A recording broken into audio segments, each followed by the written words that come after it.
And we are back on the Build Phase podcast. I'm your host, Mr. Ben, and today we are going to continue talking about boss battles because there's only a few left. I was almost done with all of them, and they gave us 3 more. So I'm gonna do this. I'm gonna get all the bosses, and to that end, I'm gonna jump into some of the crossover for bosses. I know I've still got one more Thanos out there that I need to talk about to sum up or round out the first release of bosses that we got. So I'm kind of getting out of order here, but whatever. I've talked about Thanos enough. I want to talk about Magneto. So I have to totally concede up front that some of my how do you play against this boss tips are kind of the same across every boss. So I'm going to get that stuff out of the way. If you prevent the boss from being able to play face-up locations, attack their hand, attack their row, and essentially put the boss in the position of never being able to do the boss thing, you're probably going to win. And that advice is good against essentially every boss. Every boss is weak to these metrics. The entire key that makes this into a boss battle and makes it something other than just a 2 versus 1 regular game of versus, it relies on these boss cards, which require you to play locations face up into your row. And if you can't do that, you're just gonna lose. You're gonna get hit more. That's just the way it works. So that's true of every boss I've talked about. I think I've said that in every boss podcast, and I'm going to try to just note it at the front here with the remaining bosses instead of kind of breaking it down like it's this unique tip in the middle of the show. So, hand disruption, road destruction, resource denial. These work against all bosses, and that's really all you need to know for most bosses. All right, but today I'm going to talk about Magneto. And Magneto is one of the main characters that has a couple different options that could potentially use this boss card. Today I'm going to talk about the supervillain card. Now, as a main character, this is not a guy who's gotten a lot of shine over the years. One of the Buckendorf brothers, I think it was Kirk, did very well, and I think it was the first versus tournament with this Magneto. So back when the original Thanos was still running around, piloted it to a top 8 finish. So this guy has had some legs over the years, but he's also got some problems. A lot of the cards in that original Marvel base set just have not held up the best over the years as the game has become more complicated, effects have gotten more powerful. Nonetheless, this is Magneto. So he's supervillain affiliated. He's a 2/4/5, which I think Bert called the stat block of death or something to that effect. 2/4/5 is pretty tough. He does have flight and range, which helps make up for it a little bit, and his any combat power is pay a blue, and Magneto gets +4 this combat. So he can be a 2/8 on turn 1, provided you hit the necessary resources, which is pretty good. An 8 defense on really all the way up until like turn 4, you're not going to get cracked unless there's a team attack coming your way. And if there is, well, maybe you don't use the blue that time and you have it for next turn. So in order for him to level up, he has to be face up at the start of your turn. So he has to not get stunned. So this magnetic force field power feeds directly into his level up condition, and his level up condition has a kind of inevitability to it if your opponent can't make successful attacks. I mean, even if you don't draw the blues, if your opponent has a main character that has a 2 attack, they're probably not going to put the wound on you. Now, in boss battle, you've got a lot more hate coming your way, and a 4 defense is real thin. But if he's able to level up, he becomes a 5/5/5. You know, this is a prime example of a character that if this was printed this year, he'd be like an 8/8/5 or something. Like, that's such a 2015 stat line. So he's a 5/5/5. He retains flight and range, thank goodness, and he retains magnetic force field, which, again, he's still kind of relying on it. 5 defense is not that great, but 9 defense is totally respectable throughout most of the curve. And he gains mutant supremacy, pay a green, KO a face down resource. Now, this power is awesome. Now, in worst case scenario, you're paying a card to hold your opponent at the same turn. Every turn they're going to play a resource, they're going to try to dig out of this hole, and at a certain point you're going to run out of greens. But the ability to be like, nah, dude, it's not your turn 7. You get to have turn 6 again. It feels great. I mean, it's literally a kind of time walk. So this level 2 power is fantastic, and I think it being so strong is the reason he has such kind of weak stats. So before we get into cards that you might want to play, and strategies you might want to shoot for with this boss, I want to go to his boss card because this does lay out a pretty specific roadmap for us.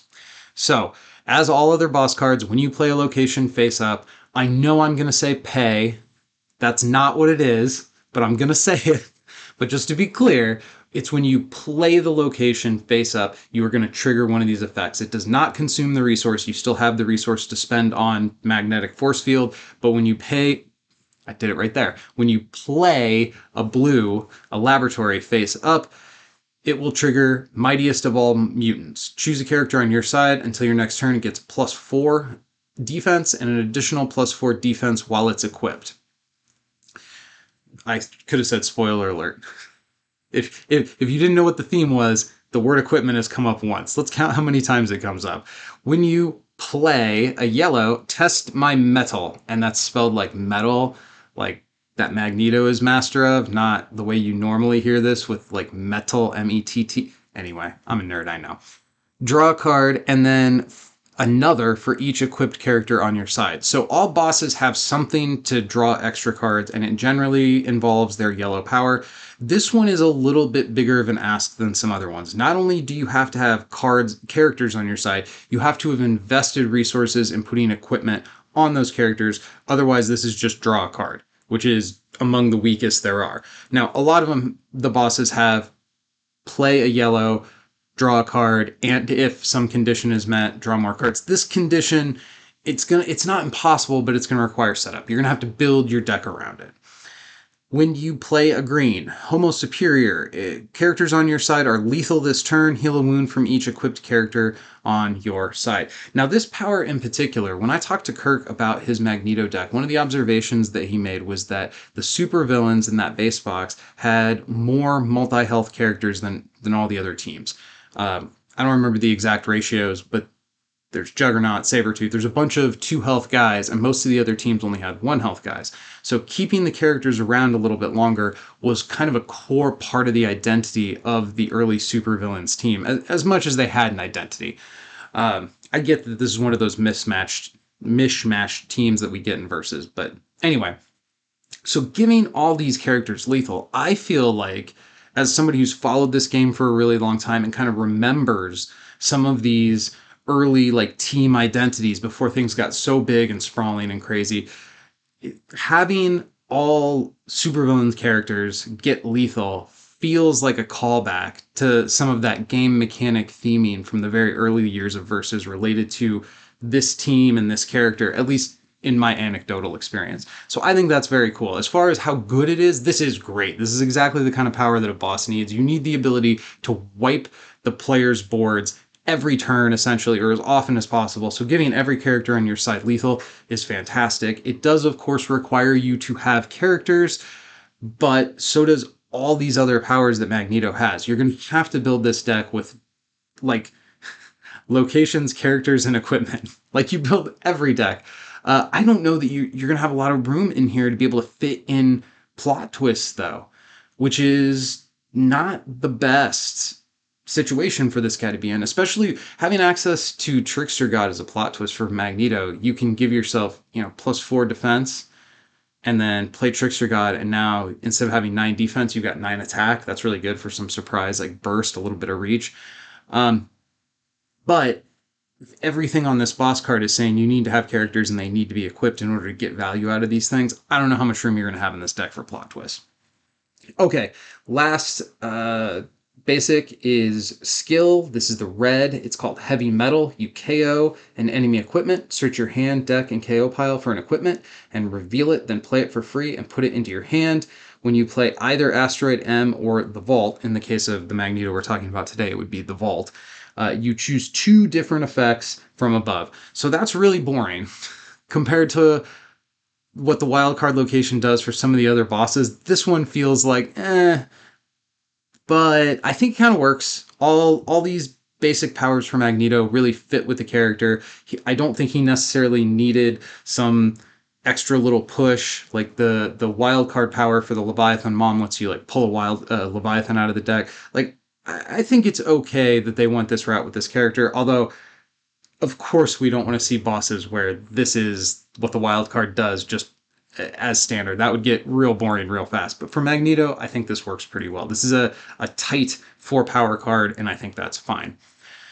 So cards that you want to put into your Magneto deck. So first of all, you want to put in, and you can't, but you want to put in Magneto the Omega Mutant. If there was ever a deck that called for the 8-drop Magneto, it is this deck right here, and you can't do it because Alter Ego is a photographic card, which hurts the inside of my soul. I want to play Alter Ego in all my decks all the time. I find myself in this position of there being a really good supporting character version of a character who I want to play their main character of, and I can't play them together. And this is maybe the most glaring, obnoxious example of that situation ever because the 8-drop Magneto would fit really well here. Okay, I'm going to shut up about the cards that we can't play.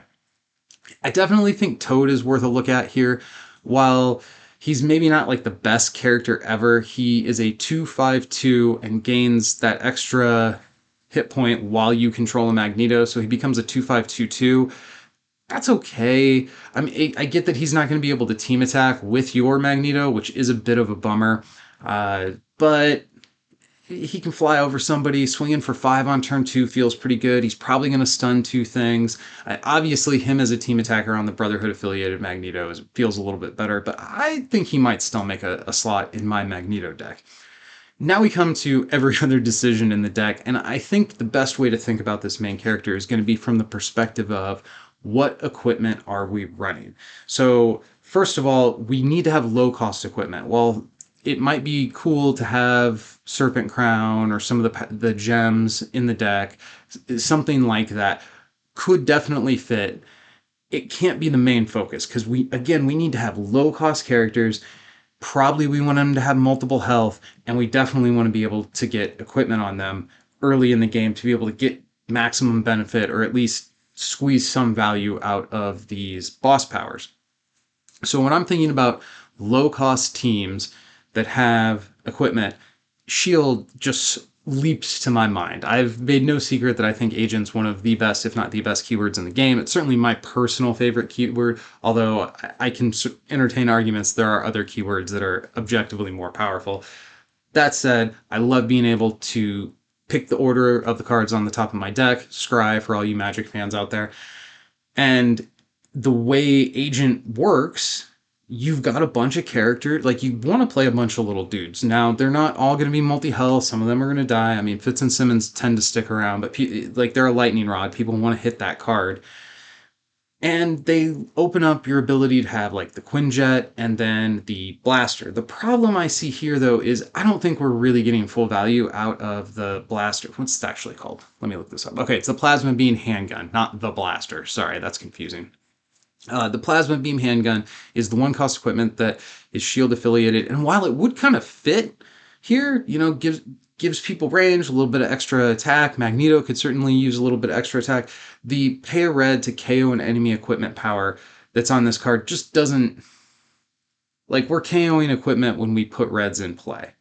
So that feels redundant, at which point it becomes just a 1-cost plus 2 attack card, which I don't know if that's good enough. And the Quinjet, you got to get up to turn 3 to be able to play that.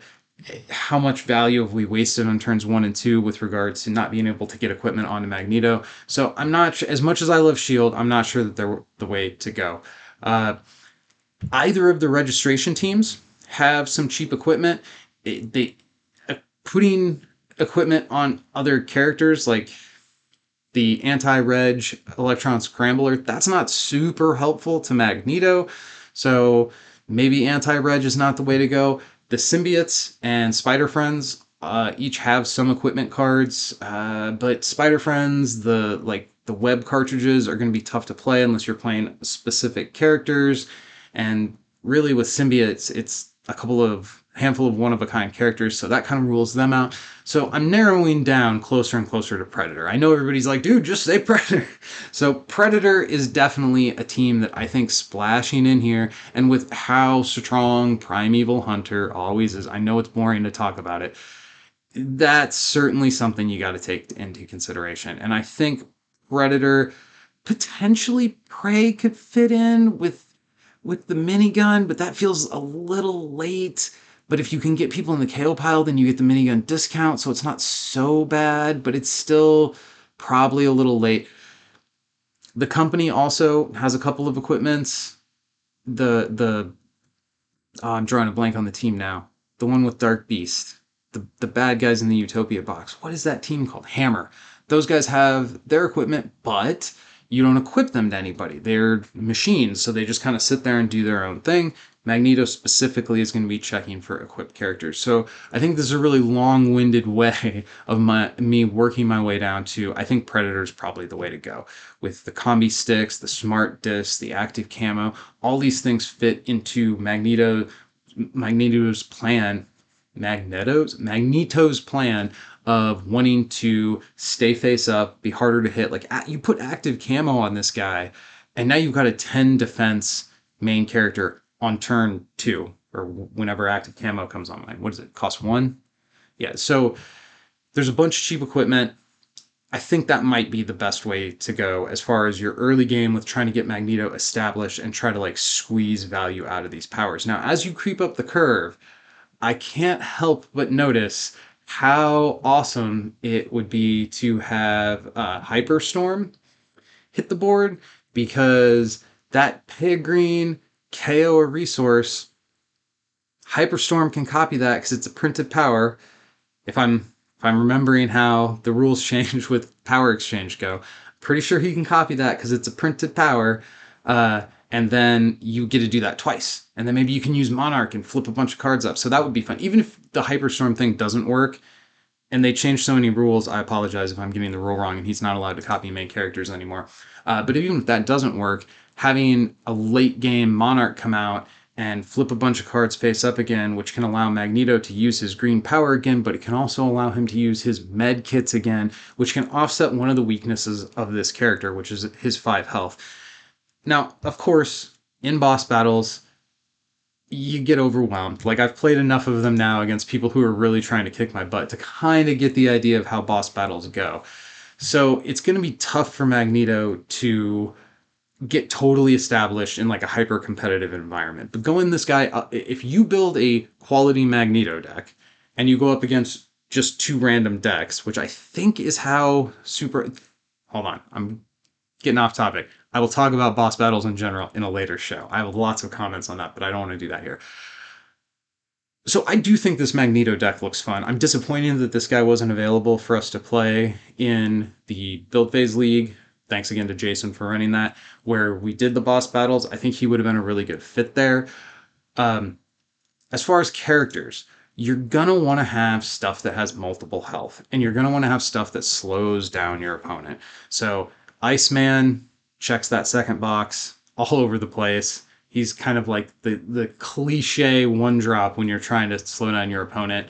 Herbie, Danger, these kinds of cards are going to help keep a little bit of the heat off Magneto to make sure that he can level up in a timely fashion. I have always been a big fan of the Crossbones supervillain one drop, and since your main character's a supervillain, he could turn into a decent team attacker to play with him, but that's kind of locking you into playing supervillains, and that's probably not the way to go. Charlie 27 is certainly a card that you could consider running here. The problem with him is he also wants greens, and I don't know that you're going to have enough surplus greens that you're really going to be able to throw those into Magneto. Mentioning Prey again, while I don't think you can totally rely on the machine gun as being like your main equipment. Hawkins is one of those one drops that kind of fits in everywhere, and that's entirely due to his ability to team attack. Plus, with having range, him and Magneto can sit in the back, shoot dudes for 4, and not have to worry about getting clipped back. That seems like a card that I might consider, although again, I think you gotta lean towards Predator with regard to getting equipment out as early as possible. Um, it's certainly worth mentioning that Sentinels can serve that role of being a super annoying speed bump, slow down your opponent. I also kind of like the flavor of a Magneto MC hiding behind a row of Sentinels. Like, that just kind of feels good. Feels like, which X-Men movie was that? First Class, I think. Whichever one it was. I like that a lot. Sentinel's equipment, of course, doesn't bring a lot to the table in terms of what you're looking for to maximize your hero powers, but there are very few cards that shut down opponents' ability to do stuff the way a collar can in the right moment. So that's something that could be considered going into this deck. As we move up through the curve, you want to be looking for cards that are going to optimize your ability to do your boss battle stuff. So Kane almost shouldn't. Of course, you're going to run Kane in a boss deck. Trying to ramp up and get more locations out is also something that I've messed around with in the boss space with varying degrees of success. Mostly failure. Mostly playing a boss is a lot of failure. Uh, Although fewer as bad as playing a boss with Carnage, with Symbiosis, and having your opponent play Cosmo as a main character. Like, oh man, is there any worse of a time a person could have? Anyway, so at a certain point, though, I think Magneto is going to want to flip gears and start looking to be a little bit more aggressive. So while early in the curve, I think multi-health characters, characters that maybe can get lethal, like Primeval, or maybe even Elsa Bloodstone, is an old school favorite low drop card for me, and then get those characters equipped. That's a good plan to start the game off. Once you get established, though, and you start to move into those later turns, I think you want to start thinking about using that green power as often as you can, as much as you can. I've already mentioned Monarch. Other cards that let you maybe use other locations, like Keys, would be something that could fit in there. I think his freeze power would be kind of like gravy there. I mean, that's not like why you run Keys, but you know you're going to pack a lot of locations into a boss deck, and if the game plan at the end of the game for Magneto is to try to start punishing your opponent's resource row, Keys is something to consider. Now, the drawback in the punishment of the resource row being kind of your end game is you don't get to punish both resource rows. So I think the early game for Magneto has to focus on one character or the other, put kind of all your eggs in one basket, stack wounds on that character, and get one of those main characters out of there. And then stage two of the game is destroying the opponent's resources and hopefully picking them down and taking them off before they have the ability to get established. It is worth considering that you could throw in something like Senator Kelly, because Magneto could be so hard I'm like bored even saying it. Like, don't do that. Credit to Jason for banning all alt win conditions in the build phase boss battle league. That was a stroke of pure and absolute genius, and it would have been just like how boring. Anyway, further cards. I mentioned Abominable Snowman before. I think this card is super underrated. It works great in a lot of things, and the discard is not that punishing, especially if you're getting equipment on stuff and you're able to just draw using your yellow power. Canceling effects, things like Dokken on 4 or Redshift on 6. Redshift on 6 in particular, I think, would be a nice fit in this deck because if you're beating your opponent just in raw stats because all your dudes are equipped and you've got counters flying around or whatever, turning off their ability to play plot twists feels really good. And honestly, that's another argument for the one cost crossbones that I forgot to mention. If, man, maybe I'm going to look silly now. I'm pretty sure that guy has Combat Master. Hold on. Let me look him up again here. But Combat Master, especially towards the end of the game when you're like making really meaningful attacks, that having them disrupted would be catastrophic. Having somebody that can team attack with your main character. Oh, okay, I remembered correctly. Crossbones does indeed have Combat Master. If you think of that as like a plot twist that says pay 1, turn off your opponent's plot twists for a turn, that's great. And he has range, so Magneto can safely attack from the back row with Combat Master. If it's a team attack with Crossbones. Even if Crossbones doesn't like do anything, you're going to be able to do that twice because he's got the 2 health, which satisfies our other condition that we're looking for in one-drop characters. I don't know, man. I like Crossbones more than he probably deserves, I'll be honest. But that's something that you can consider. Now, Redshift does essentially the same thing. He's not going to be able to team attack with your Magneto, but he gives the Combat Master to everybody. So it's like your opponent just can't play plot twists until they deal with that super annoying 2-drop.